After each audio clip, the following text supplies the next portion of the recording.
नमस्कार मुलांनो, कसे आहात सगळे? आजची पौराणिक गोष्ट प्रत्येकाने आत्मसात करावी अशीच आहे. गोष्टीचं नाव आहे कहाणी खुलभर दुधाची. ऐका हा. एक आटपाट नगर होतं. तिथे एक राजा होता. तो मोठा शिवभक्त होता. त्यांनी एक सुंदर शिवमंदिर बांधलं होतं. राजा रोज तिथे जाऊन महादेवाची पूजा करायचा. एकदा पूजा करताना त्याच्या मनात विचार आला, येत्या श्रावणातल्या सोमवारी शंकराचा गाभारा दुधाने भरून टाकावा. झालं.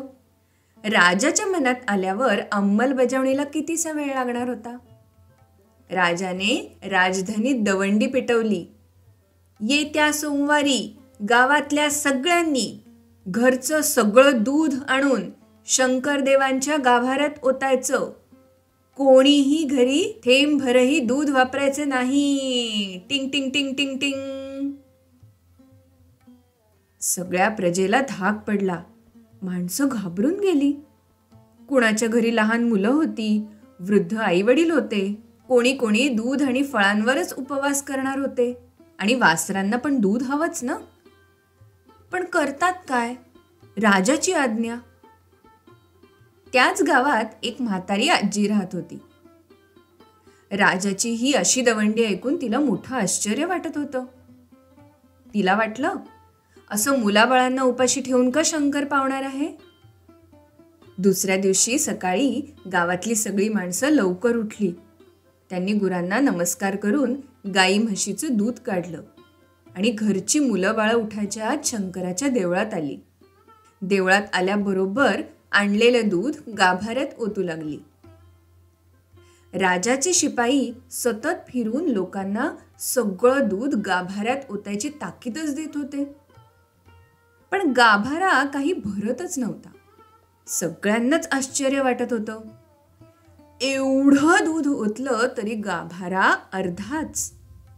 राजाही विवंचनेत पडला. असंच चालू राहिलं तर आपली इच्छा पूर्ण कशी होणार? इकडे गावातली आजी सुद्धा आज पहाटे लवकर उठली. तिनं गोठ्याचं शेण सारवण केलं. वासराला गाईजवळ दूध प्यायला सोडलं. वासरू तृप्त झाल्यावरच तिनं गाईचं दूध काढलं. मुलाबाळांसाठी, लेकी सुनांसाठी सुद्धा दूध बाजूला काढून ठेवलं. त्यांना खाऊ पिऊ घातलं. मग गंध, अक्षता, शुभ्र फुलं, बेलाची पानं आणि खुलभर म्हणजे थोडंसं दूध घेऊन ती देवळात गेली. तिथे राजाचे पहारेकरी मोठ्या चिंतेत बसलेले होते. गावातल्या सगळ्यांनी एवढं दूध आणून ओतलं तरी शंकराच्या देवळातला गाभारा काही भरलेलाच नव्हता. आता राजा आपल्या सगळ्यांना रागवणार म्हणून हे पहारेकरी घाबरलेले सुद्धा होते. तर आपली आजी इकडे गाभाऱ्यापाशी गेली आणि तिने महादेवाची मनोभावे पूजा केली. त्याला अक्षता, फुलं वाहिली, गंध लावलं. देवाची आवडती बेलाची पानं वाहून ती म्हणाली, हे शंकरा, नंदिकेश्वरा, एवढ्या दुधानेही तुझा गाभारा भरला नाही. तो माझ्या खुलभर दुधाने काय भरणार? पण मी भक्तिभावाने हे तुला अर्पण करते. मुलाबाळांना सर्वांना सुखी ठेव.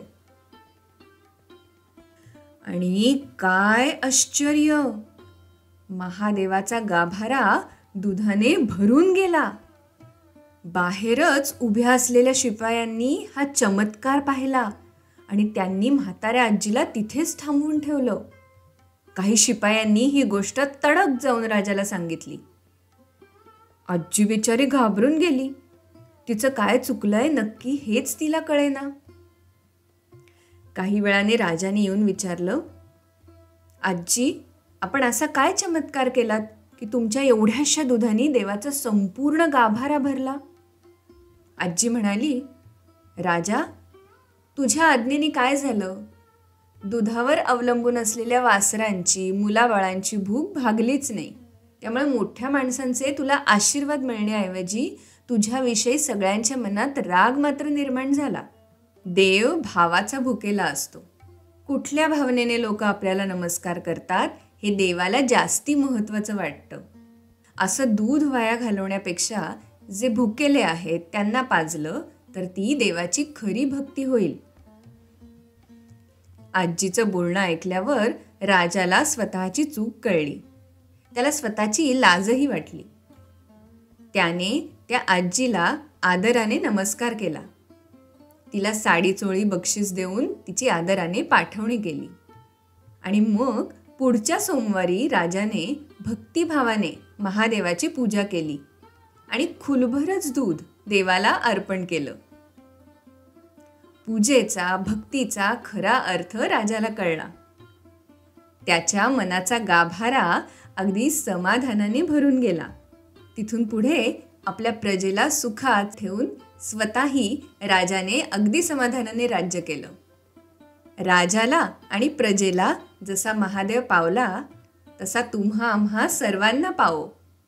आणि ही 60 उत्तराची कहाणी 5 उत्तरी सुफळ संपूर्ण होवो. चला तर मग आपणही भक्तिभावाने शंकराची आराधना करूया.